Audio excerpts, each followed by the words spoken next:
The chandeliers inside the Boston Grand Hotel cast golden light across 500 faces draped in silk and diamond. But Elijah Turner stood frozen at the registration table, watching the security guard's hand hover near his radio. The minimum donation threshold glowed on the screen between them, and the whispers had already begun circulating through the crowd behind him. A black man in a 15-year-old suit, standing where he clearly didn't belong. Victoria Hale observed the scene from across the marble floor. Champagne flute paused at her lips, then walked forward and placed her platinum credit card on the table with a single instruction: let him use it for 24 hours. Elijah took the card without a word of thanks, without explanation, without apology. Victoria Hale had never known a world where money couldn't solve a problem, because in her experience, it always had. She'd grown up in a Greenwich estate where the staff outnumbered the family members, where her father's name opened doors before she ever learned to knock, where the concept of financial anxiety existed only as an abstract notion discussed in economics textbooks she'd never bothered to read. By 38, she'd inherited controlling shares in Hale Industries, sat on the boards of 3 major foundations, and had perfected the art of charity that required nothing more than signatures and photo opportunities. The galas she attended weren't about helping anyone.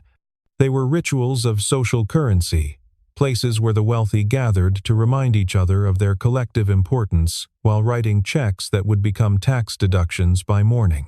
She returned to her circle of friends with the satisfied smile of someone who had just performed an interesting experiment. Clarissa Morgan leaned in immediately, her emerald earrings catching the light as she whispered with barely concealed excitement about what Victoria had just done. The others gathered closer. Harrison Wells with his perpetual smirk, Diane Ashford already composing the story she'd tell at brunch tomorrow. They dissected Elijah Turner like a specimen under glass, making assumptions that felt as natural to them as breathing. Harrison suggested the man would probably buy sneakers first, the expensive kind that people like him seemed to value above all else. Diane countered that it would be electronics, a massive television or the latest phone, something flashy to show off in whatever neighborhood he came from. Clarissa laughed and predicted gambling, perhaps a trip to the casino boats, because people without money never understood how to handle it when they suddenly had access. Marcus Chen offered the most generous interpretation, suggesting the man might at least buy groceries before wasting the rest, though his tone made clear he considered this outcome unlikely. Victoria listened to her friends and felt the comfortable warmth of shared assumptions wrapping around her like a familiar blanket. She had given a stranger unlimited access to her wealth for 24 hours, and she already knew exactly how the story would end. He would spend recklessly, prove every suspicion correct, and she would have an entertaining anecdote about human nature and the predictability of certain demographics. It never occurred to her that she might be wrong, because being wrong wasn't something Victoria Hale had much experience with. Outside the hotel, Elijah Turner walked alone through streets that had grown cold and empty. The November wind cut through his thin suit jacket as he moved past shuttered storefronts and sleeping brownstones, the platinum card tucked carefully in his pocket like something precious and dangerous. He didn't look back at the golden windows of the Grand Hotel, didn't wonder what they were saying about him inside. He already knew. He had known since childhood, since the first time a store clerk followed him through aisles he was only browsing, since the first time a teacher assumed his test scores must be wrong, since the first time he understood that his skin color came with a tax of perpetual suspicion that could never be fully paid. The gala guests continued their evening of champagne and self-congratulation, while Elijah disappeared into the darkness, and Victoria Hale raised her glass to toast her own cleverness, already anticipating the satisfaction of being proven right about everything she believed. Victoria woke at 6:43 in the morning to a notification that made her sit upright in her silk sheets, suddenly alert in a way that no amount of coffee could have achieved. The first transaction had posted to her account, a direct payment to Boston Children's Hospital, in the amount of $47,000. She stared at her phone screen, certain there must be some mistake, some glitch in the banking system, or evidence of the fraud she had half expected. But the details were precise and legitimate. A deposit toward an outstanding medical account, patient name Maya Turner, diagnosis code indicating congenital heart defect requiring surgical intervention. She called her financial manager before fully processing what she was seeing. Gerald picked up on the second ring despite the early hour, already aware of the unusual activity on her account. He walked her through the transaction with the careful patience he reserved for moments when Victoria's wealth intersected with complications she didn't understand. The payment was authentic, processed through official hospital channels, applied to a verified patient account with a balance that had apparently been accumulating for years. There was no indication of fraud, no suspicious routing, no hidden fees or diversions. Someone had simply used her credit card to pay a child's medical bills. Victoria ended the call and sat in the gray morning light of her bedroom, trying to reconcile this information with the narrative she had constructed the night before. The man in the worn suit, the one her friends had laughed about and predicted would waste money on frivolous purchases, had instead walked out of a gala where he'd been humiliated and used her card to pay for his daughter's heart surgery.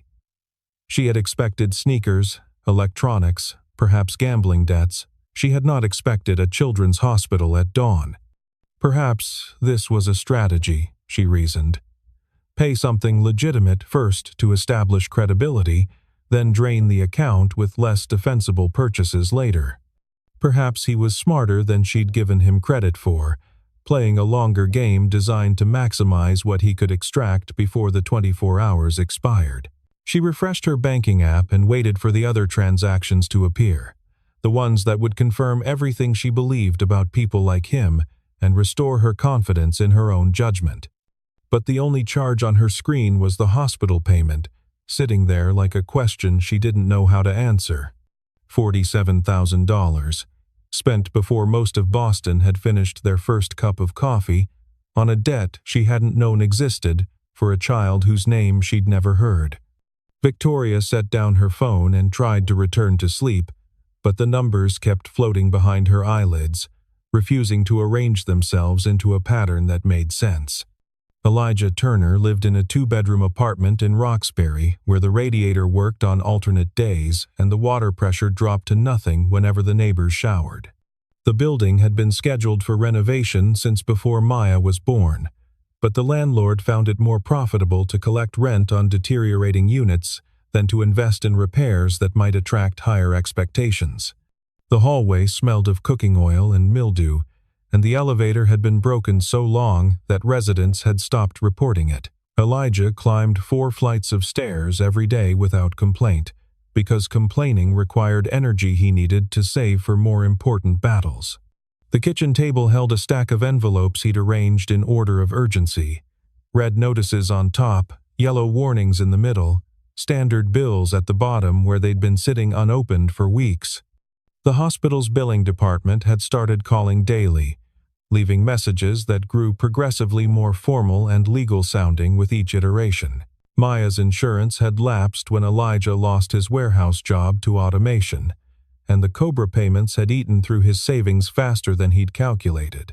Now he was caught in the peculiar trap of being too poor for comprehensive coverage, but too employed at his part-time jobs to qualify for assistance programs designed to help people with no income at all.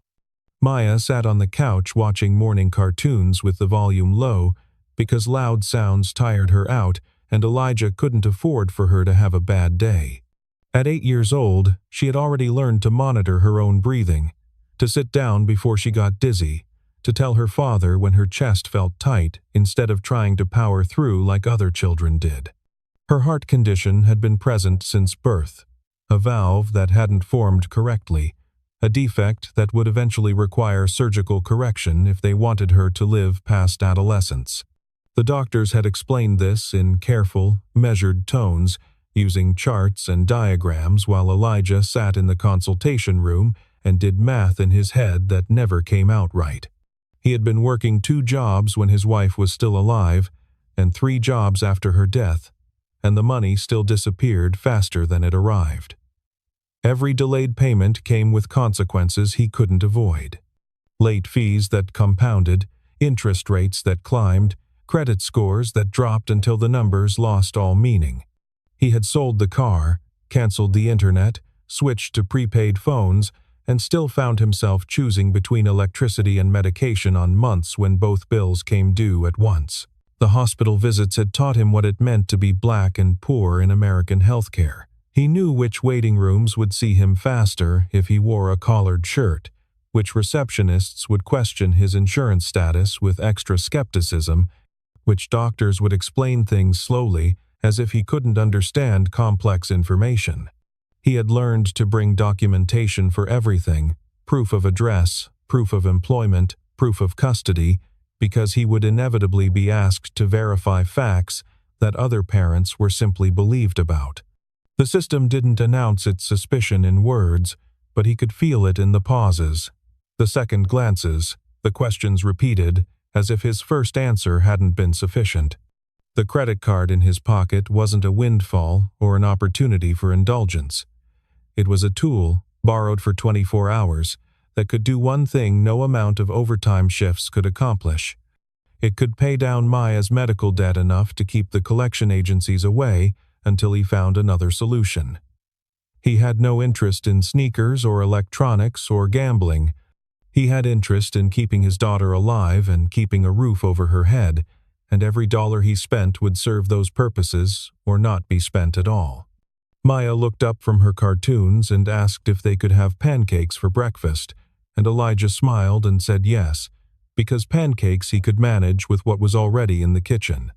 The credit card stayed in his pocket, reserved for necessities that pancakes didn't qualify for, no matter how much his daughter loved them. The transactions appeared on Victoria's phone throughout the morning like dispatches from an alternate reality she hadn't known existed.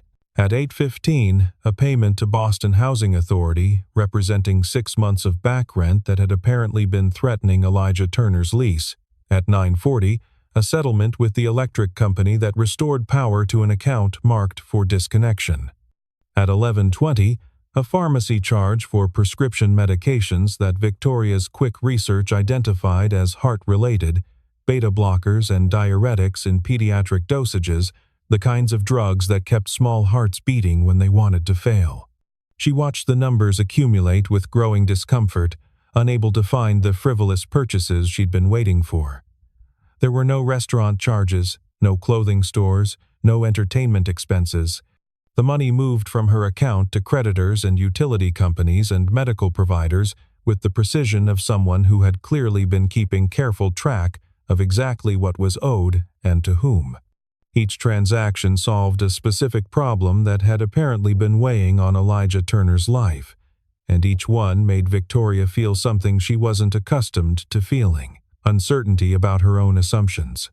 She called her assistant and requested a background check, telling herself it was reasonable due diligence for someone using her credit card. The report came back within hours, compiled by a service that specialized in comprehensive personal investigations. Elijah Turner, age 42, former warehouse logistics coordinator, currently employed part-time as a janitor at 2 different office buildings. Widower. Single father to 1 daughter, age 8, enrolled in Boston public schools with a medical accommodation file. No criminal record, no bankruptcies, no civil judgments, just a man who had been slowly crushed by circumstances that compounded faster than any individual could manage. The afternoon brought one transaction that made Victoria pause longer than the others. A small charge at a children's store, $12.47, the kind of amount that barely registered on statements usually filled with 4-figure purchases. Her first instinct was vindication. Finally, a personal expense, evidence that Elijah Turner was human after all and couldn't resist buying something for himself or his daughter. But something about the amount bothered her. It was too small to be the splurge she'd expected, too calculated to be impulsive. A second charge from the same store appeared, a return transaction for $12.47. He had bought something, looked at it, and then put it back. Victoria stared at the two entries, so close together they must have occurred within minutes, and tried to imagine what kind of person would use a billionaire's credit card to almost buy a $12 item for his daughter before changing his mind. The answer was uncomfortable in ways she wasn't ready to examine. The call from Victoria's bank came at 3:47 in the afternoon, routed through the private wealth management line that existed specifically for clients whose accounts required special attention. A senior fraud analyst named Patricia explained in careful professional tones that unusual activity had been flagged on Victoria's primary credit account. The spending pattern didn't match her historical behavior. Payments to a hospital, a housing authority, utility companies in neighborhoods, her cards had never been used before. The algorithm had identified the pattern as potentially indicative of account compromise or coerced access. Victoria found herself in the unexpected position of defending Elijah Turner's spending to her own bank. She confirmed that the charges were authorized, that she had knowingly provided her card to another individual, that the transactions should be processed without interruption. Patricia paused for a long moment, and Victoria could hear the unasked questions in the silence. Why would someone of her wealth allow a stranger to access her accounts? What was the relationship between Victoria Hale and this person making payments in Roxbury? The pause contained implications that Victoria recognized immediately, the assumption that something improper must be occurring, because no legitimate explanation fit the pattern they were seeing. She asked Patricia directly what had triggered the fraud alert, expecting to hear about purchase amounts or geographic anomalies. But the analyst's explanation was more revealing. The algorithm had flagged the account because the spending pattern was inconsistent with the cardholder's demographic profile being used in locations associated with different demographic profiles. Victoria asked her to repeat that, and Patricia rephrased it with bureaucratic delicacy. The system identified potential risk when high-value accounts were used in areas typically associated with lower-income populations. The algorithm, in other words, had assumed that a wealthy white woman's credit card being used in a black neighborhood must indicate fraud. Victoria approved the charges and ended the call, but the conversation stayed with her in ways she hadn't anticipated. She had understood, intellectually, that bias existed in financial systems. She had read articles about algorithmic discrimination, nodded along to discussions of systemic inequality, donated to organizations that promised to address such problems. But she had never before been on the phone with a bank representative who casually explained that computers were programmed to treat certain zip codes as inherently suspicious. She had never confronted the reality that Elijah Turner didn't just face skepticism from individual people, he faced it from systems designed to flag his very existence as a risk factor. The fraud alert had been triggered not because he'd done anything wrong, but because he'd done something right in the wrong neighborhood. He had paid legitimate bills, settled real debts, purchased medication for a sick child, and the algorithm had decided this pattern was more likely to indicate criminal activity than responsible financial behavior. Victoria thought about the assumptions she'd made the night before, the predictions her friends had offered about sneakers and gambling and irresponsible spending. She had been operating on the same logic as the algorithm, reaching the same conclusions from the same premises. The only difference was that she'd done it with champagne in her hand instead of code in a database. Victoria called Elijah that evening, after the sun had set and the day's transactions had finally stopped appearing on her screen. She wasn't sure what she expected from the conversation. Gratitude, perhaps, or at least an acknowledgement that she had done something generous by handing over her credit card. She had given a stranger access to unlimited funds, and even if his spending had surprised her, surely he understood the magnitude of what she'd offered. The phone rang 4 times before he answered, and when he spoke, his voice carried none of the warmth she'd unconsciously anticipated. She asked him about the hospital payment, about the rent and utilities, about the pharmacy charges that were keeping his daughter's heart stable. She framed her questions as curiosity, but something in her tone must have revealed the underlying skepticism, because Elijah responded with a directness that felt almost aggressive. He told her that it didn't matter what he'd spent the money on.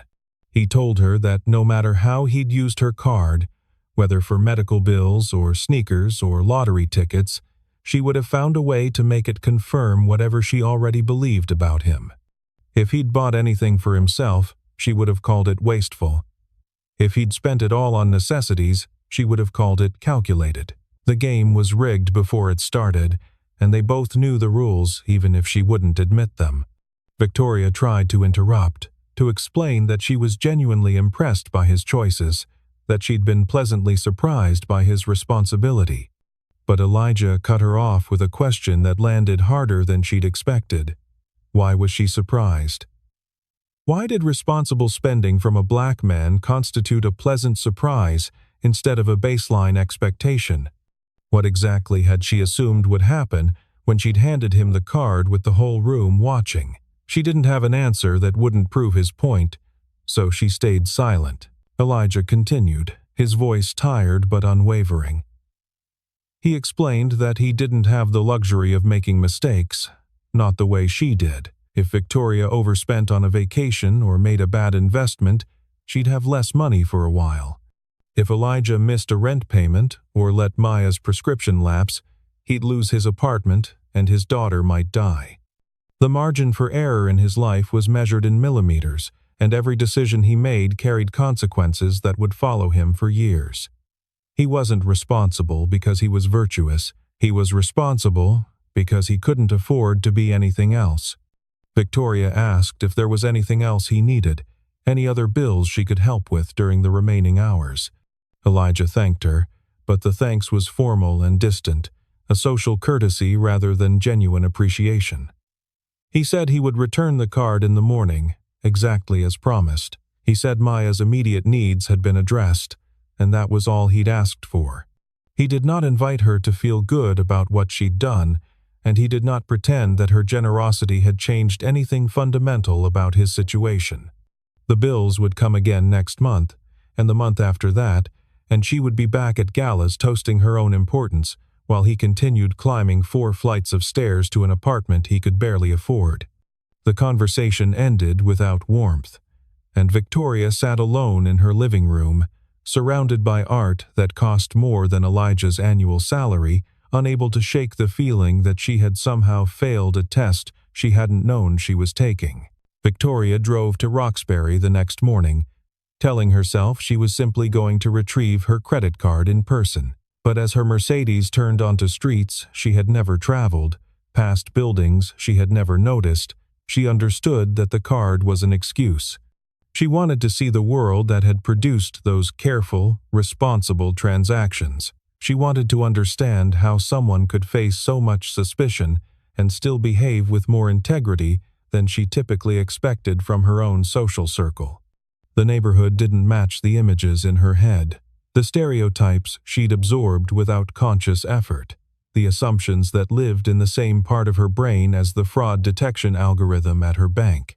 The streets were ordinary, lined with brick apartment buildings that looked tired but dignified. People walked to corner stores and bus stops, going about morning routines that differed from hers, mainly in scale rather than substance. Children waited for school buses with backpacks and lunchboxes, and elderly residents sat on stoops watching the day begin. It wasn't dangerous or chaotic or any of the things she'd unconsciously imagined. It was simply a place where people with less money lived, and the revelation of her own expectations shamed her more than she wanted to admit.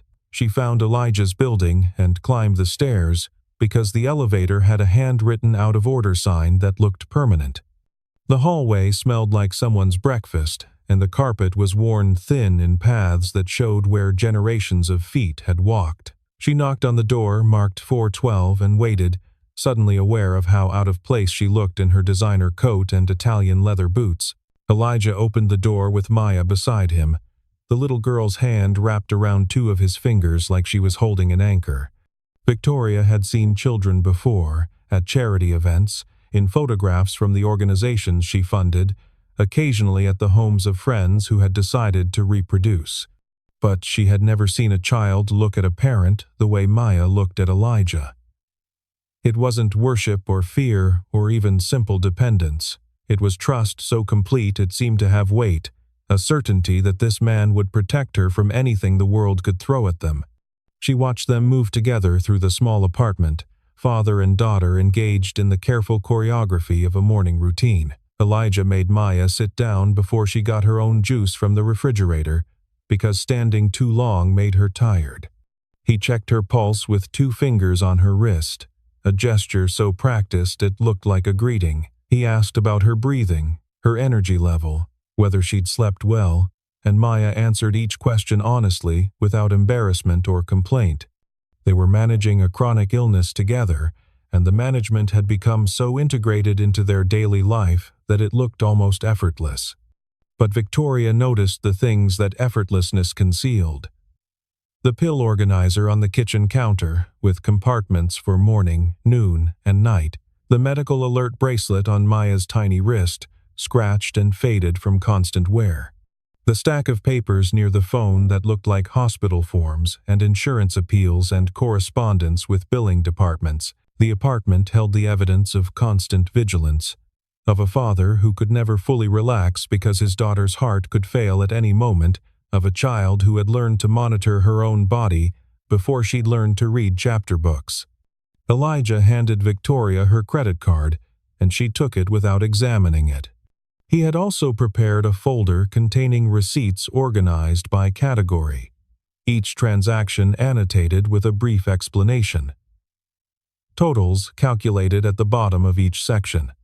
She looked at the papers and felt something shift in her understanding of who this man was. He had documented everything, anticipated her questions, provided proof of responsibility that shouldn't have been necessary.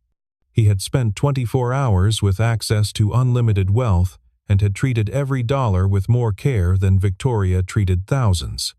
She tried to thank him for returning everything so neatly, but the words felt hollow.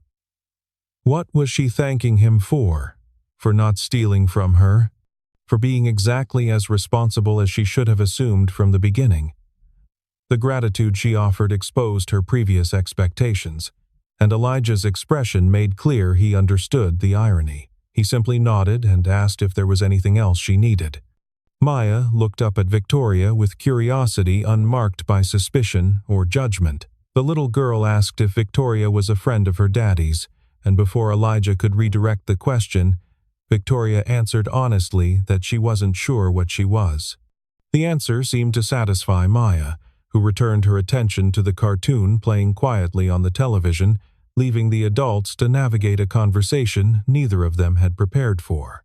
Victoria sat across from Elijah at the small kitchen table, the credit card and receipt folder between them like evidence in a case she was only beginning to understand. She had expected this moment to feel conclusive.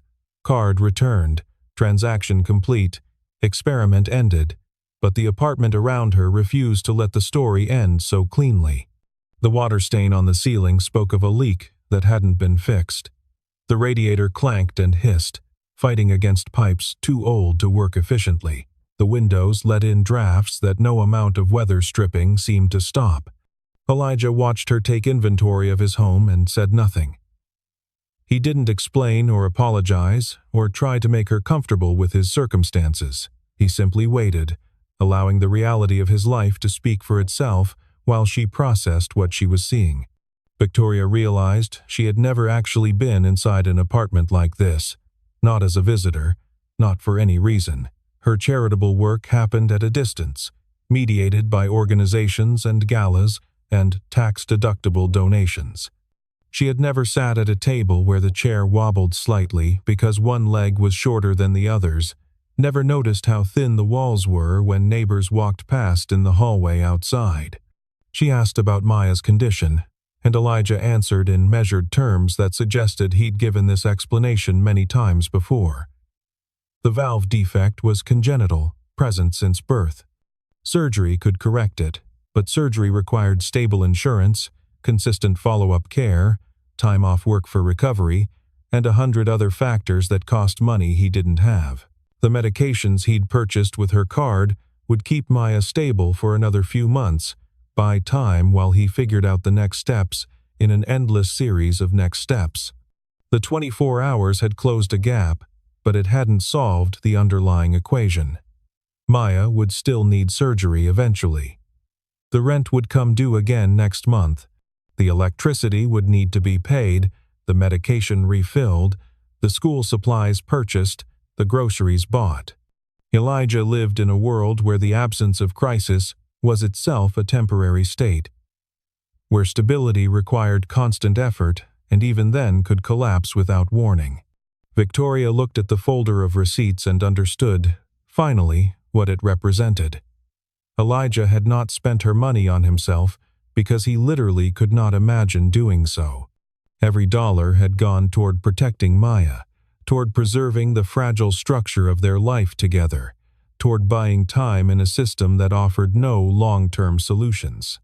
He had returned her card with documentation not because he expected suspicion, but because he knew suspicion was inevitable and had learned to prepare for it the way other people prepared for weather. Victoria returned to her office that afternoon carrying the folder of receipts. She spread the papers across her mahogany desk and studied them the way she studied acquisition proposals, looking for patterns and revelations. The hospital payment included an itemized statement from the billing department, and it was here that Victoria found a detail that undid her completely. The account history showed years of charges, years of payments, years of a father trying to keep up with a debt that grew faster than he could manage. But it also showed a notation from 18 months earlier that stopped Victoria's breath in her chest. A surgical procedure, coded and dated, with a patient name she didn't recognize, Denise Turner.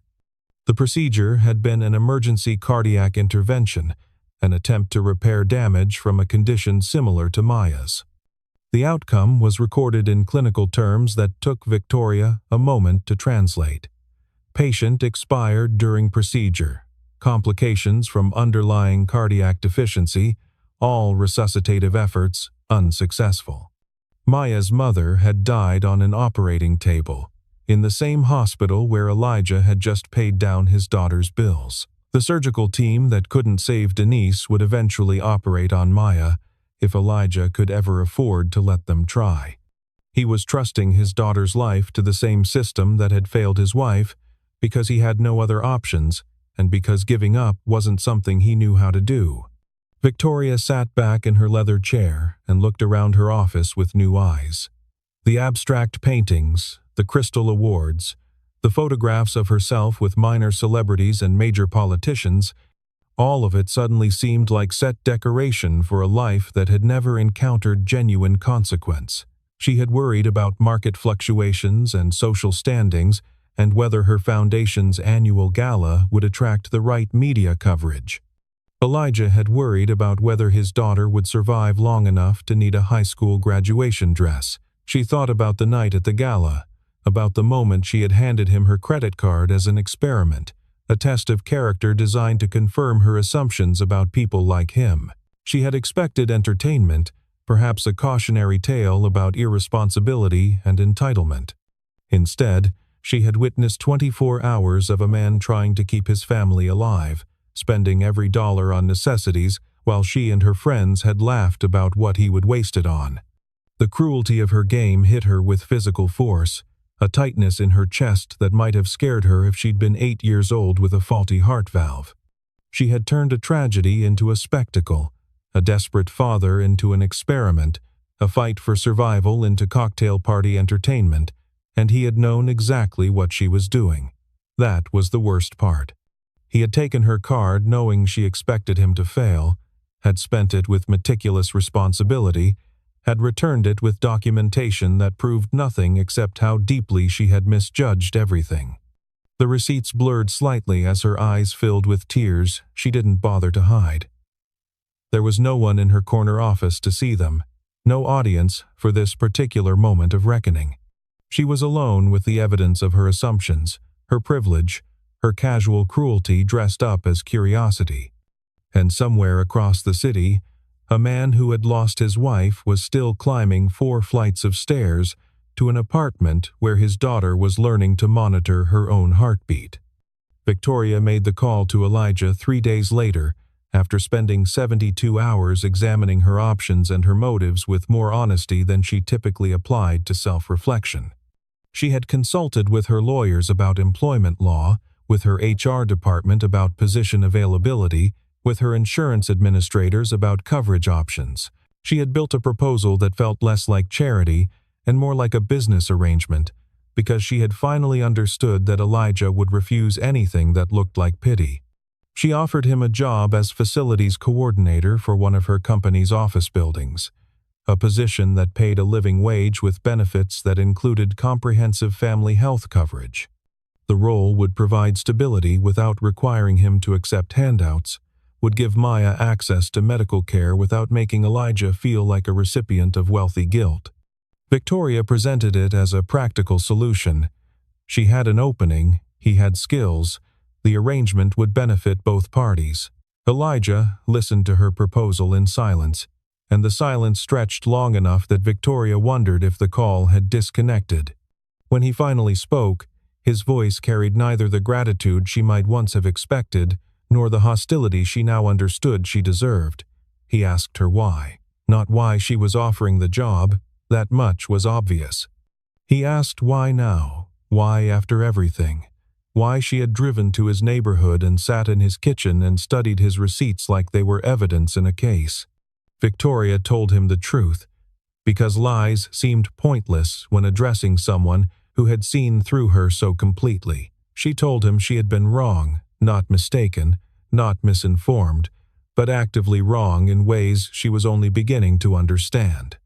She told him about the gala conversation with her friends, the predictions about sneakers and gambling, the comfortable assumptions that had let her sleep soundly while he worked multiple jobs to keep his daughter alive. She told him about the fraud alert from her bank, about the algorithm that had flagged his responsible spending as suspicious simply because of where it occurred. She told him she had been operating on the same logic as that algorithm, and she was ashamed of it. Elijah absorbed her confession without offering forgiveness, and Victoria understood that forgiveness wasn't his to give or hers to request. The injury she had caused wasn't a wound that could be healed with apologies and job offers. It was a symptom of a larger condition, a sickness that ran through her social class and her assumptions and her entire way of understanding the world. She couldn't cure that condition with a single conversation, couldn't undo decades of privilege with a facilities coordinator position and good health insurance. But she could try to do better. Starting now. Starting with this one man and his one daughter in their one apartment. She could offer what she had, employment, benefits, stability, without requiring performance or gratitude or transformation in return. She could recognize that Elijah didn't need to be lifted up because he had never been down. He had been exactly where he was supposed to be, doing exactly what he needed to do, surviving in a system designed to make survival difficult. Elijah said he would consider the offer, and Victoria understood that consideration was more than she deserved. He said he needed time to think, to discuss it with Maya, to make sure the position was actually something he wanted and not just something he felt pressured to accept. His caution was reasonable. She had given him no reason to trust her judgment or her motives. She had proven only that she could recognize her mistakes when confronted with enough evidence.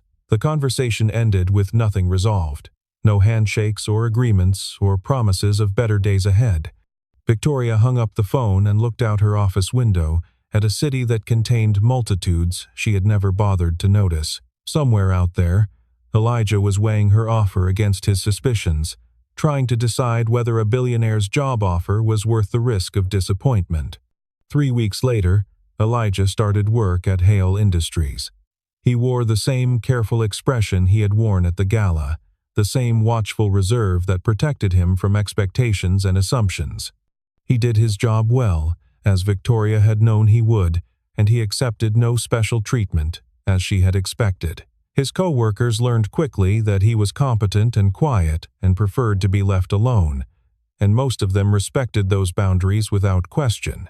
Maya's surgery was scheduled for the following spring, covered entirely by the insurance that came with Elijah's new position. The doctors who would operate were the same doctors who had tried to save Denise, and Elijah met with them beforehand to ask questions he had been carrying for 18 months. They answered honestly, acknowledging both the risks and the improvements in technique since his wife's procedure. They could not promise success, but they could promise to try, and trying was all Elijah had ever asked for. Victoria did not attend the surgery, or send flowers or make grand gestures of support. She understood, finally, that Elijah's story was not about her, not her redemption, not her education, not her journey toward becoming a better person. His story was about a father and a daughter and a system that made their survival unnecessarily difficult. She had played a role in that story for 24 hours, and her role had been mostly as an obstacle. But she had learned something in those 24 hours, something the receipts and the fraud alert and the folder of documentation had taught her against her will. She had learned that her assumptions about people were not neutral observations but active choices, and that those choices had consequences for the people she assumed about. She had learned that generosity could be its own form of condescension, and that help offered with expectations attached was not really help at all. She had learned that Elijah didn't need her to see him as exceptional.